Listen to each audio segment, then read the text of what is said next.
Well, hello, today we're going to be talking about the case of LEDs. And yes, this is an LED switch and these are LED lights that I purchased and I use them to build this prop. Pretty much it's a robot puppet and I have a video on my channel about that. So today we're going to learn, I will try to explain how LED works and give you examples. But yeah, let's get into it. So, and the reason is like LEDs are very popular and that's why I want to make this explanation here, and also because it's a case of series circuit. And if you have a look at my video of series circuits in a nutshell, this it's adds to it. So I call this the case of LED. And what does LED mean? Stands for light emitting diode. So to understand an LED, we have to understand what is a diode. And a diode is a two-lead semiconductor device that acts as a one-way gate to electric current when its anode is made more positive than its cathode. That's what is known as forward biasing. Current is permitted to flow through the device, anode to cathode, and the arrow in this case points in the direction of conventional current. And we can talk about this in another lecture, but for now, let's just take it as it is. So um, it's made of P type and N type silicon. We can get into a discussion over that later, but pretty much what happens like when you forward bias the diode on the P type material, it creates holes, and so the electrons can flow from the N type to the P type and thus complete the circuits. And this is what is called forward bias, and this when it's reverse bias, the holes they get away from the interface between the two materials, and as such they resist current, and as such current cannot flow. So understanding that makes us understand the diode. So to allow current to flow through a diode, it takes a minimal voltage of 0.6, 0.7. So the diode doesn't allow current to flow just because, so you need to overcome that little bias, and that's why you forward bias it, and you need at least zero point 0.6 to zero point 0.7, which is typical for silicon diodes, to allow current to flow. So it's not on all the time, and if the voltage is less than the forward bias voltage is less than 0.6 or 0.7, current will not flow. So you need to overcome that voltage to allow current to flow. LED, so you have the anode cathode, there's a symbol in there, sometimes you use the other symbol, same thing. Uses, you can use that indicator lights, common colors, green, yellow, orange, and red. Forward voltage, so it varies, but it goes from 0.6 to 2.2 volts. If you don't know how much is the forward voltage of the LED that you're going to be using, so you can go on the low end to just to protect the LED, because if you don't protect the LED, that LED is going to burn or explode. I've done that. Maybe I'll do a demonstration of what happens if you don't put a resistor on a LED. Anyway, to light an LED, you need to apply a voltage greater than the forward bias and limit the current flow via a resistor to a level below the LED max rating. So LED will tell you when you purchase an LED, will come with a sheet and it will tell you how much is the um, max current that it can take and how much should be the forward voltage.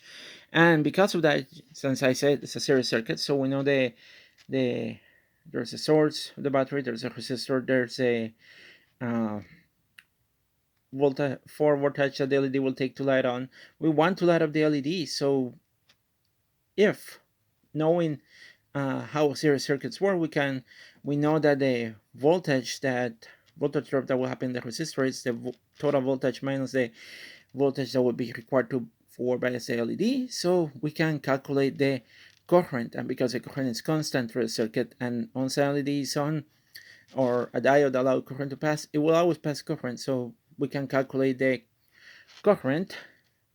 We can use the current rating to calculate the resistor, and we can size the resistor. So if you don't know, some things that I learned is like, if you don't know the recommended current for the LED, you can use a value of like 20 milliamps.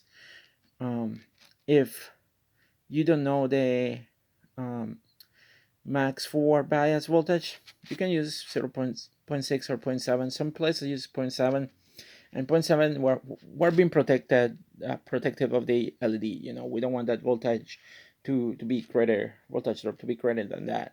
But again, it depends on the LED that you are using, and it depends for brightness and other stuff. Then you may have to consider that. But in any case, you have want to learn more information about these. Book that I recommend is this one, Practical Electronics for Inventors. They have good discussion on LED and diodes, and this book is by Paul Schurz and Simon Monk. Great book, been reading it, been learning from it, and it's a book that I enjoy, and I would totally, completely recommend it. Uses of LED, like I said, are indicator lights, and here I got some old pieces of technology. Let me put it in here for a moment. But yeah, I got some old piece of technology, and you're going to see the LED in here has two indicator lights, green one, and this one is red. And then there's another one, it's an orange one that tells you when it's charging. But yeah, you can see this is an LED. And again, pieces of technology. And I like LEDs. And when I was younger, I used to have a Star Wars X-wing. Okay, see, LED indicator light. There's another one that is red in there. When I was younger, I had an X-wing and it had an LED, a red LED in the front to represent the laser of the of the spaceship. And I tried to fix it and I couldn't fix it. I have some LEDs. They come like this. This ones I purchased in Amazon, and they come in and it tells you the rating of the LED, the voltage, uh, voltage across, and how many milliamps is the maximum. And then you can see like 20 milliamps seems to be like a good choice when you're designing or trying to figure out um, the value of the resistor. This was relatively cheap to get, and cost me like about 10 bucks, I think, or something like that. Um, Again, I purchased it because I destroyed some when I was learning how to use my breadboard. And here I have a case of my LEDs, and I did the calculations and I can demonstrate quickly. So for example, if we use 0.06 0.07 for the voltage, we can do some back calculations. We can determine the maximum value of the resistor that we will need to have in there. And in this case, I'm going to be using 3 volts. So 3 volts minus 0.7 divided by 0.020 amps. That should give me the value of the resistor. I can put that in the calculator, and let me see if I don't have a calculator with me. Let me get one quickly.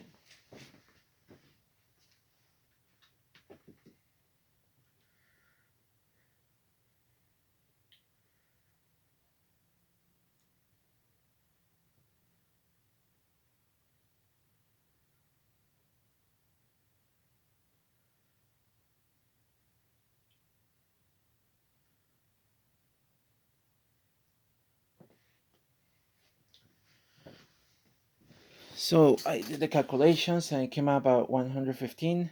So if I'm below that value of resistance, 115 ohms, and you could verify in your own home with your calculator. So I should use about 115 ohms, and I should be able to be safe on the to protect the resistor from burning up. So let's test that, and I got my little thing in here. So see what happens. So we're going to other uses for LED. This being lights that I purchased at Home Depot. It's a 2-pack light. You connect it. In this case, you're going to notice. I don't know if it's here, but there's this resistor in here. It's probably used as a voltage divider. You're reducing the voltage. This here, you can see a diode in there. This here is a diode, the little black thing in there. Let me see if I can. Yeah, that component in here. where you see a point, that is a diode. That's because AC current through LED, the LED will probably be blinking because it will be reversing. But I use one diode in here just to have the um, voltage positive all the time and allow current to flow from in one direction only. Because like I explained, the LEDs don't work when you reverse bias it. So yeah, that's another resistor in here, and this is a photoresistor, has a transistor in there from what I can see, and that is because it's a sensor, so this one will turn on when it's night, when it's day it will not turn on. And that over here, that's the LED that they're using for this. Yeah, so let's hook this into the battery. Of course, there are other LEDs. You don't need to put a resistance like this one, which is the one that I use on the Puppet Robot that you saw in the beginning. There are, you can hook them to 9 volts or 12 volts. They already have a resistance. They come with a resistance. Same with this one that I have here that I use on my LED dice tray that I build. And again, and this one's already come with a resistor, so it simplifies the process of having to add a resistor and doing calculations. And they have a rating of voltage of 9 volts to 12 volts, and again, you can purchase them through Amazon. But I'm curious about connecting this, so let's connect this and see what happens, honestly.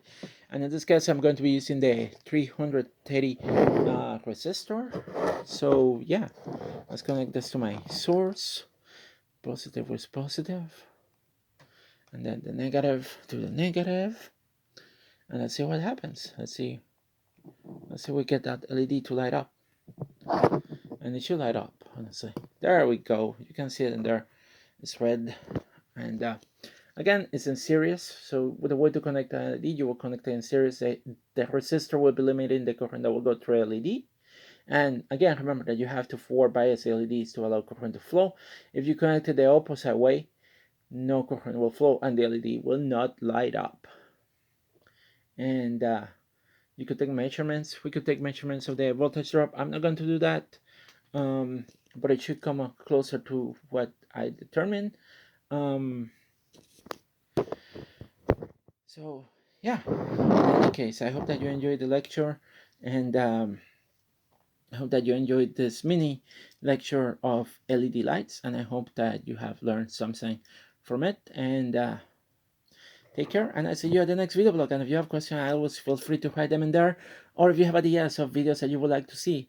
But I enjoy doing this video because I got to like show something um, out of its uh, shell and show its size and show how it works. And I know more or less how it works. In any case, bye everybody. Till next time.